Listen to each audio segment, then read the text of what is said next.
I want to talk about a fairly new story time that's offered in the children's room at the Iowa City Public Library.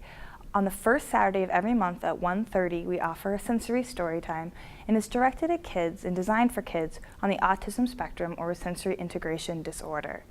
Anybody is welcome to join us at the story time though, so if you're a sibling or a friend, or maybe you're just a child who's a little squirmy in regular story time, we'd love to have you join us. This story time offers a mixture of regular stories, such as last week we talked about ocean tales, but then it also includes tactile stories that are introduced and offered through cards so that the child can engage with the story at the same time, such as we talked about how rough the sand feels and how when you run your hand over the sand, it kind of makes your hand tingle a little bit.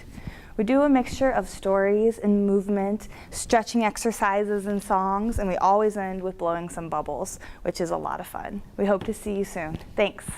Louise Erdrich is a fantastic writer. This is her 14th novel. It's called The Roundhouse. It's such a good book that it won the National Book Award in 2012. It takes place on a North Dakota Ojibwe reservation in 1988. The three main characters are Joe, a 13-year-old, his father Basil, who's a tribal judge, and his mother Geraldine. But there's a very, very extended cast of characters, and they're all beautifully drawn. What happens in the story is that Joe's mother Geraldine is raped. Joe and his father are unhappy with the pace of the investigation, so they begin their own. That stalls, then Joe and his friends take over. And what happens after that is the discovery of who is the rapist, and then all of these characters that are intertwined throughout it. It's a marvelous read. It's gripping.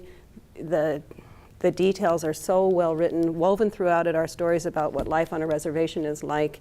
You learn about jurisdiction and tribal law, and it's a really, really fine book. If you don't know Louise Erdrich, I think you'll be really happy because she's such a fine writer and you'll have so many other books ahead of you.